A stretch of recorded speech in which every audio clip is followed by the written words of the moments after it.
Welcome to the Alchemy of Emotions, where feelings find their voice. I'm Gemma Marr, your guide and emotional translator. Each week, an emotion will tell its story, and through guided meditation and reflection, you'll gain perspective and learn to express your emotions in a healthy, empowered way.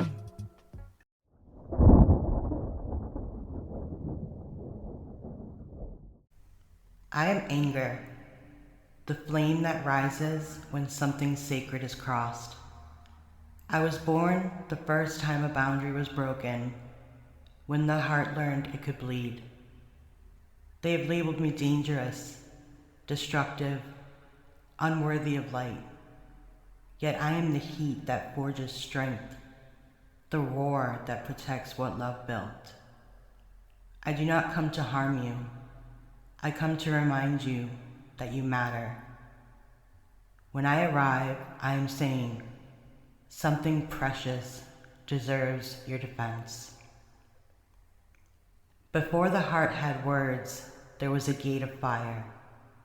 Beyond it lay the self, soft, luminous, and whole. And at that gate stood anger, the first guardian.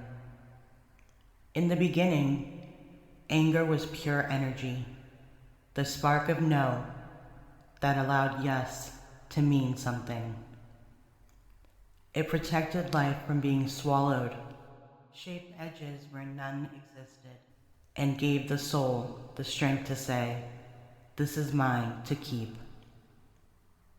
But as the ages passed, the world forgot the sacred role of this flame.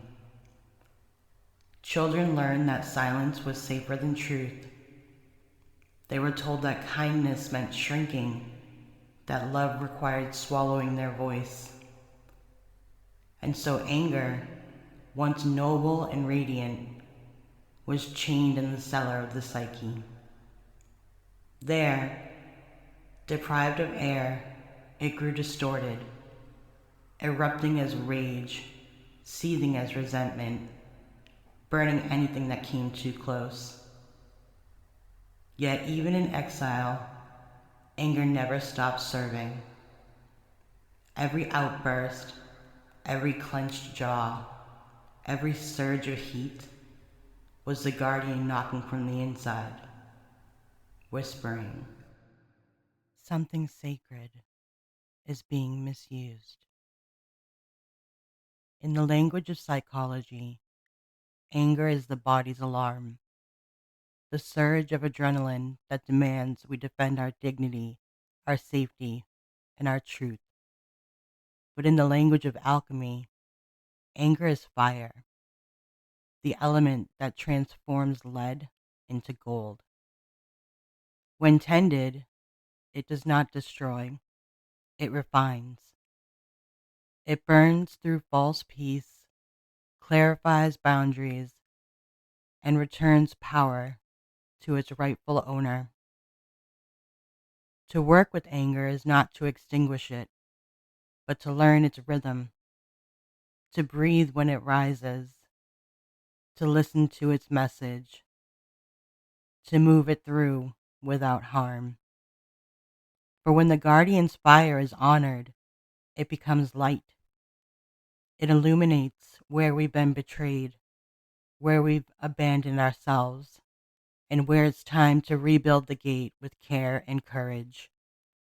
And so, anger still stands at the threshold, fierce, loyal, waiting. Not your enemy, but your protector. Not a monster, but a mirror, reflecting the worth you've forgotten. When you meet it with breath and respect, the flames soften, and in that glow, you see the truth. You are never too much. You are simply remembering your power.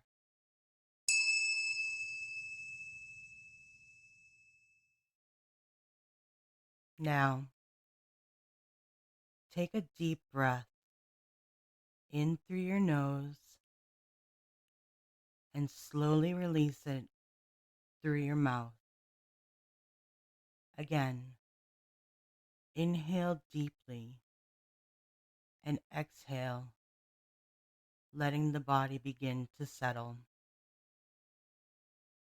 Let your eyes close. Feel the weight of your body supported by the surface beneath you, the ground, the chair, the earth. You are safe here. There is nothing to fight, nothing to prove, nothing to fix. Now bring your awareness inward toward the space behind your ribs. Imagine a soft red ember glowing at the center of your being. This is the spark of anger, the guardian of boundaries. It is warm, not wild, alive, but not consuming. Take another breath and notice, does the ember feel small and hidden, or does it flare a little brighter when you bring attention to it? Whatever you find, honor it.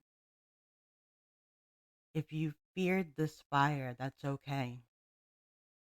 It's been misunderstood for centuries, mistaken for chaos when it was really a call to truth. With each breath, allow the ember to expand,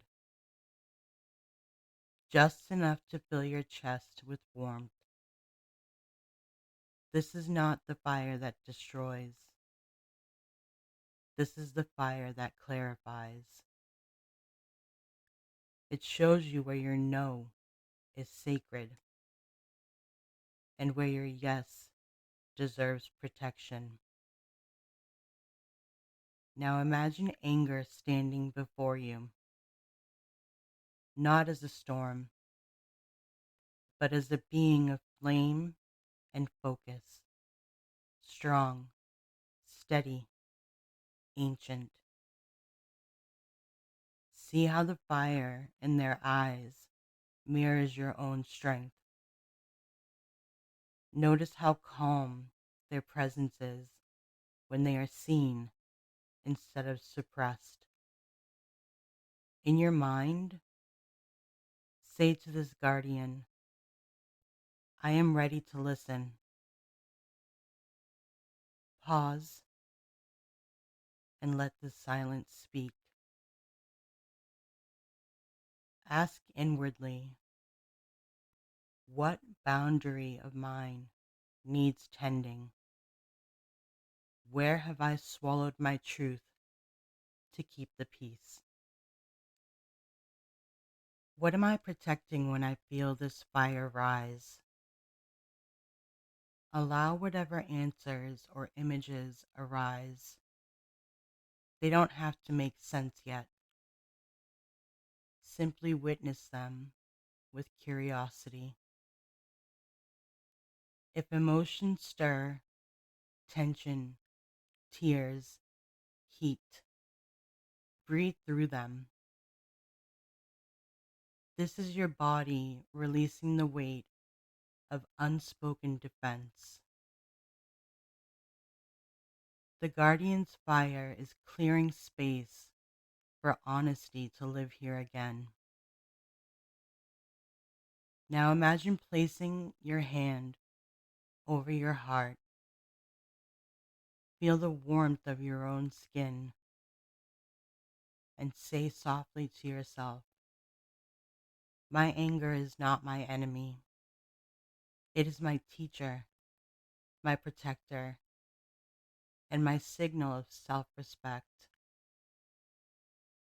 Take one more slow, deep breath.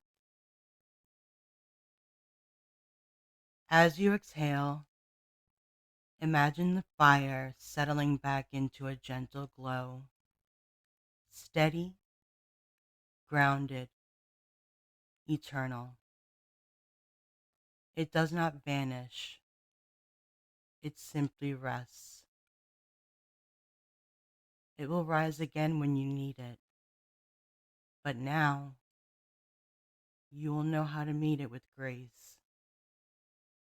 When you're ready, begin to bring your awareness back to the room. Feel your fingers, your toes, your breath. And as you open your eyes, remember, you are not the fire's victim. You are its keeper.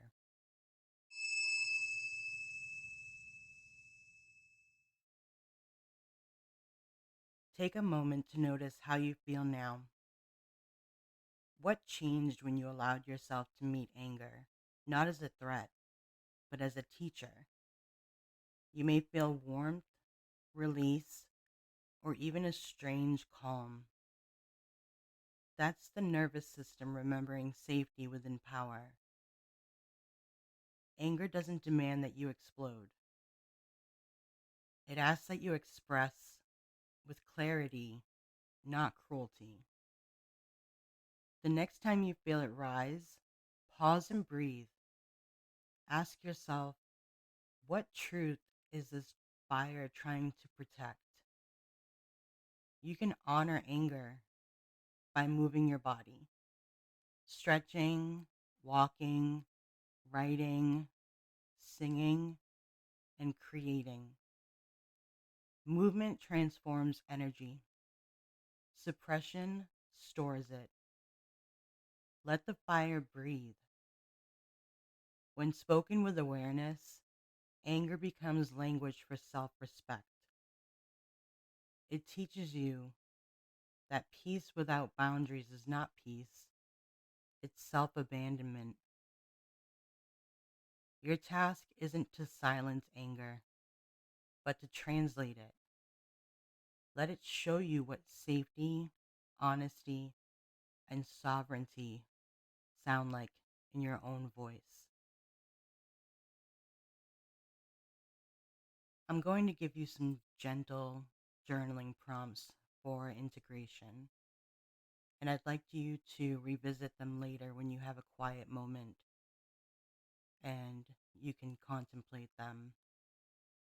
The first one is, what situations or patterns make my body heat with anger? And what deeper truth might that heat be protecting? And next, how can I express anger in ways that honor both myself and others? Remember, anger is not the enemy of peace. It is the threshold to it, the flame that clears the way for honesty and balance. When you honor your fire, you stop burning yourself to keep others warm. The emotional voice is endless, and there are many stories to tell. If this episode of The Alchemy of Ancient Emotions resonated with you, follow the show. The path to personal power is paved with the voices of emotion.